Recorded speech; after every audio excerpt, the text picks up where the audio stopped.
Hi, everyone. Thank you for joining the TA webinar for the Transforming Pediatrics for Early Childhood Funding Opportunity.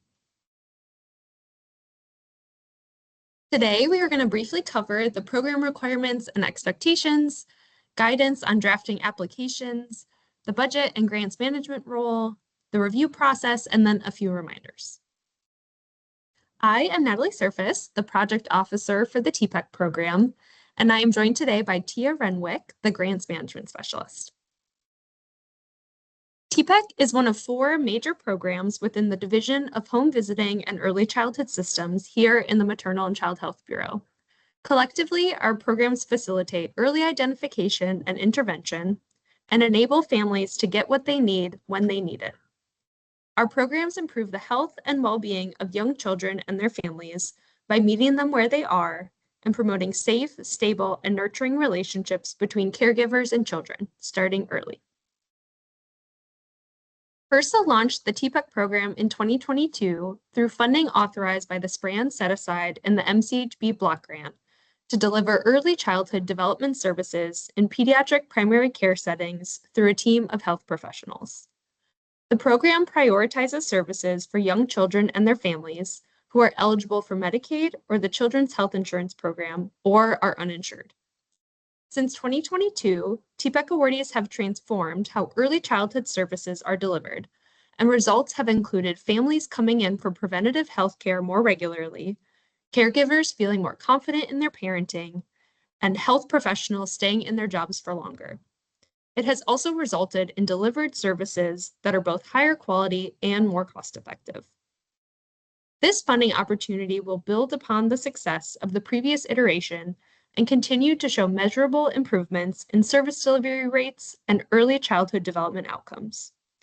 Funding for this investment will boost family strengths and build safe, stable, and nurturing relationships. It will support caregivers and health professionals to detect developmental concerns early, which in turn prevents chronic disease and promotes healthy development and child flourishing. The purpose of the TPEC program is to increase statewide access to high-quality early childhood development services for young children and their families that are delivered directly in pediatric primary care by a team of health professionals. This means services like well-child visits, developmental screenings, screenings for a family's broader needs like food assistance or housing, and then connections to other health professionals that specialize in those areas. All of that is delivered by or coordinated by a team of health professionals, not just a single pediatrician. Please note that throughout this presentation, we will say state or statewide, but this is just for brevity and includes tribes, territories, and other eligible entities. I want to clarify a few definitions. First, what is an early childhood development or ECD expert? In Appendix A of the NOFO, we define ECD expert as a health professional or paraprofessional who provides health and human services to young children and their families. ECD experts can have a range of educational backgrounds and credentials, but some examples include psychologists, behavioral health clinicians, social workers, mental health nurses, and traditional or community health workers, or others with personal experience relevant to the service population. Secondly, what is considered a pediatric practice? In the NOFO, we define this as a healthcare setting where pediatric primary care services are delivered. This may include pediatricians' offices, family medicine clinics, federally qualified health centers, patient-centered medical homes, and other settings. You can find additional definitions in Appendix A of the NOFO. We expect to award up to 10 cooperative agreements for up to $950,000 per year for up to 5 years. Any domestic public or private entity, faith-based or community-based organization is eligible to apply. This includes Indian tribes or tribal organizations. We will award 1 cooperative agreement per state or jurisdiction. However, there is an exception that any tribe or tribal organization is eligible regardless of their geographic location. Awards will be made in the form of cooperative agreements, which means that HRSA anticipates having substantial involvement with the recipient throughout the program.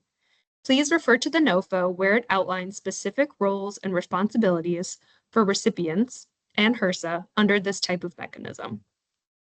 Also, please note this additional eligibility piece. Current TPEC awardees who are funded through September 29th of 2027 are eligible to apply under this funding opportunity. If they are funded, their existing award and any unobligated balance will be relinquished to start the new period of performance. If they apply but are not awarded, the existing award will continue through September 29th of 2027 at its original funding level. Next, we will provide an overview of key requirements and expectations under this program. However, keep in mind that this is not a complete discussion of all expected elements. Please read the NOFO carefully and respond to all requested elements when preparing your application. Core Activity 1 is to place early childhood development experts in pediatric practices that serve young children and families covered by Medicaid and CHIP, and to deliver high-quality ECD services using a team-based approach. There are 3 components to this activity. The first is to partner with practices in order to hire and place ECD experts as part of the staff. The second component is to provide individualized technical assistance to the staff at each practice in order to change how they work with each other every day and start delivering services using a team-based approach. And lastly, recipients will host cross-practice TA offerings, meaning they will bring all of the practices they are working with together so they can learn from each other. Core Activity 2 is to build the skills of pediatric primary care staff statewide to deliver high-quality ECD services using a team-based approach. There are also 3 components to this activity. The first is to develop or refine training for pediatric primary care staff that covers how to deliver services as a team. Second is to host a regular training series for staff across the state. And lastly, the third component is to use post-training feedback to continually assess how well trainings are meeting the needs of pediatric primary care staff. Core Activity 3 is to improve statewide administrative policies and financing strategies to expand and sustain team-based pediatric primary care. There are 2 components to this activity. The first is to improve state-level policies and financing strategies, which is focused on identifying gaps that exist across the state and prioritizing opportunities to fill those gaps based on the current context within the state. And secondly, recipients will use state-level data to continually assess how placing ECD experts in practices, so Core Activity 1, impacts service delivery rates and child health outcomes compared to data from across the whole state. Recipients will measure progress on key activities and program objectives and conduct CQI activities. They will report to HRSA annually through the Discretionary Grant Information System, or DGIS. In addition to the standard DGIS elements, recipients will also report progress on the measures listed here, which tell HRSA how recipients are broadening the reach of the program, impacting the care that families receive, and improving the healthy development of young children. Recipients will complete progress reports with qualitative and quantitative information and other requests for information. Applicants may choose to conduct a recipient-led evaluation. If you choose to do so, you will propose evaluation questions in your application and submit a final evaluation plan to HRSA within 9 months post-award. Now we will talk about applications. Strong applications will address everything outlined in the NOFO, but will address these points we've pulled out as key elements particularly well. In your introduction, it should be very clear the number and types of pediatric practices you are proposing to partner with, the number and types of ECD experts you will place in practices, and the administrative policies and financing strategies you are planning to prioritize. In the needs section, you must clearly state what your state's well child visit rate and developmental screening rate are using the most recent Medicaid child core set data. The needs section should also clearly demonstrate how the challenges you've described and the existing efforts you've described have influenced and informed the approach that you are proposing. And in your approach, you'll outline how you'll implement the core activities. Strong applications will clearly describe how you identified and evaluated the readiness of the pediatric practices proposed, and will clearly describe your long-term plan for sustaining ECD expert positions within pediatric practices. Strong applications will also address these key elements particularly well. In your performance management section, your plan for collecting and reporting on the required measures listed should be clear, of high quality, and set you up for success. If choosing to propose an evaluation, this section is also where you would include evaluation questions. In the impact section, you must clearly demonstrate how your plans for sustaining ECD expert positions is connected to the administrative policies and financing strategies you will prioritize. This is where all of the activities should clearly come together. And in your resources and capabilities section, you should have a strong plan for tracking and monitoring the use of federal funds, especially of subrecipients. This is also where, if you are an existing TPEC recipient, you must include an acknowledgement about relinquishing your current award to begin the new program. Please see all of the required attachments here. Applicants can use attachments 8 through 13 for any other relevant documents to be included. Please note that attachment 5, the Partner Pediatric Practice Table, is particularly unique for the TPEC program. You must include a table of all of the practices you are proposing to engage, with the name, the type of practice, the estimated number of children aged 5 and under that practice served in the last calendar year, and your expected timeline for onboarding them. Now I'll turn it to Tia to talk about the budgets and grants management requirements as outlined in the NOFO. Great, thank you so much, Natalie. My name is Tia Renwick, and I'm the Grants Management Specialist for this grant program. As the Grants Management Specialist, my role is to advise and assist with the interpretation of grants management policies, oversee the business, fiscal, and other non-programmatic aspects of grants and cooperative agreements. Today, I'll briefly highlight some key information to assist with the preparation of application budgets. Next slide, please. The 2026 Appropriations Act limits the salary amount that may be charged to grants. This statutory requirement limits the amount of funds under a grant that can be used to pay an individual's salary at a rate above the federal executive level 2. Grant funds cannot be used to pay the salary of an individual at a rate in excess of $228,000. This amount applies to an individual's base salary exclusive of the fringe benefit costs. The salary limit also applies to salaries paid under subawards, subcontracts, and consultants. Next slide, please. The System for Award Management. This system is located at sam.gov. That's sam.gov. All organizations must register at sam.gov annually in order to conduct electronic business with the federal government. Failure to register at sam.gov will prevent organizations from applying through grants.gov. SAM.gov will assign a unique entity identifier, that's UEI. Entity registration at SAM.gov must remain current at all times during the application process and, if awarded, while the grant award is active. Registration should be renewed prior to the expiration date. Please review the funding opportunity guidance as well as the SF424 application guide for additional information regarding the UEI and SAM.gov. Next slide, please. As you complete your application, please be sure to review the SF424 application guide. The link to the guide is located within the Notice of Funding Opportunity.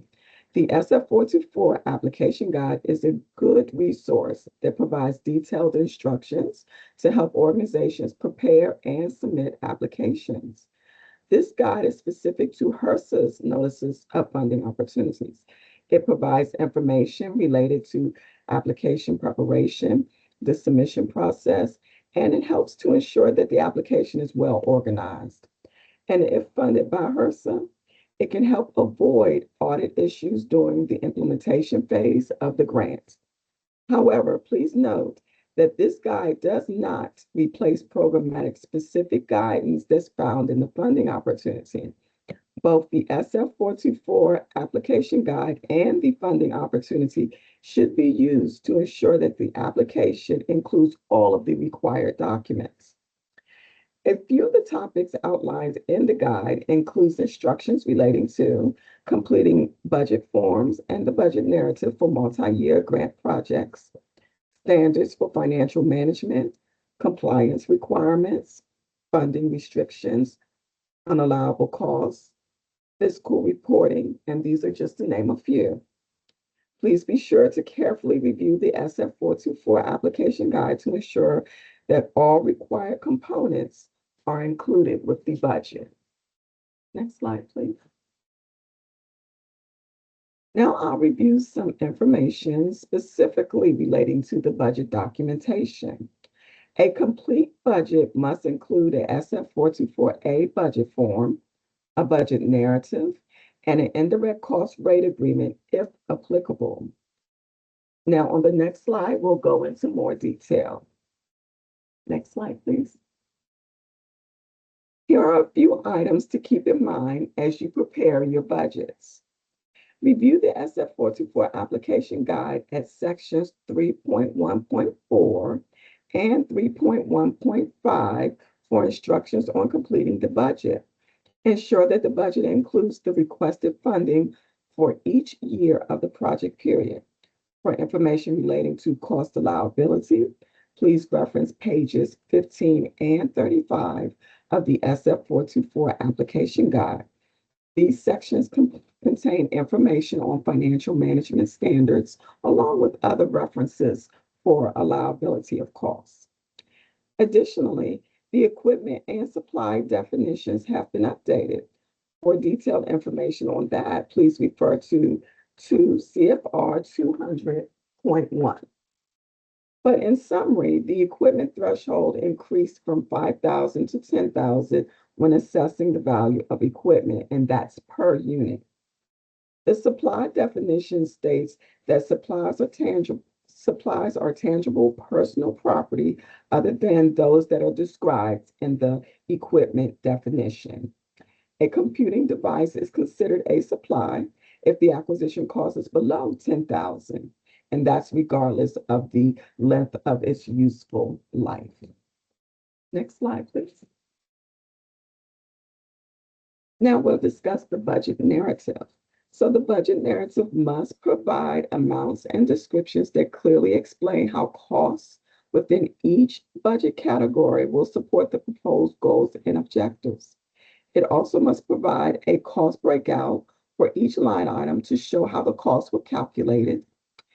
Additionally, the budget narrative must match the totals that's reflected on the SF424A budget form. Please be sure to include separate line items within the budget for each year of the project period. The budget must support and be consistent with the proposed activities outlined in the project narrative, but please do not use the budget narrative to expand upon the project narrative itself. Next slide, please. And lastly, include in the budget narrative highlights of any significant changes that will take place after year one. Also, please be sure to clearly describe costs associated with engagement of partner pediatric practices, the time commitment and other contributions of key partners, performance reporting and CQI activities, securing TA and subject matter expertise from the field, and a recipient-led evaluation, which is optional. But if you have any questions relating to these items, please be sure to coordinate with the HRSA project officer. I will now turn the presentation back over to Natalie. Thanks, Tia. So now we'll talk about the review process.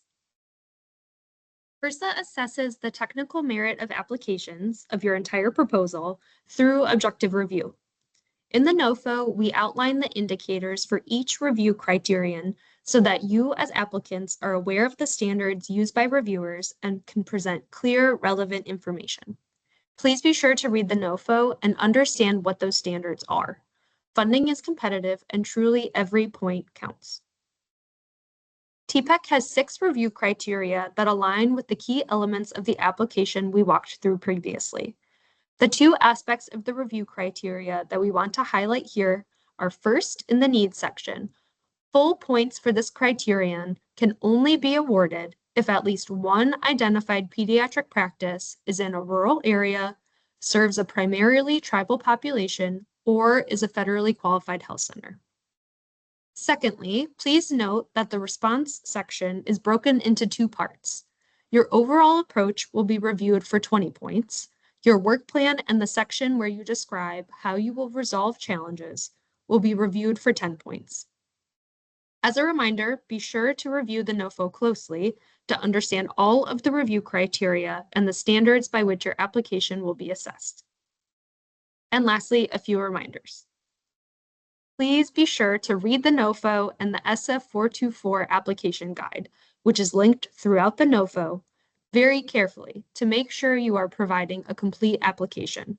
If the application is not complete, it is deemed ineligible and we cannot review it. Make sure that you stay within the page limit of 40 pages. This includes all of your attachments unless it is otherwise stated that they do not count toward the page limit in the NOFO. And lastly, be sure to submit your application correctly within grants.gov. We recommend doing this a few days early if possible in case there are any technical issues. In the NOFO, the Get Ready to Apply section has helpful links to the grants.gov Quick Start Guide and the How to Apply for Grants Guide. Again, please see this basic information about the funding. We recommend that you submit early, ensure you have the necessary authorizing official signatures, and check your spam folder for notice of any problems with your submission. Thank you for taking the time to listen today. Please see my contact information as well as Tia's here. Thank you.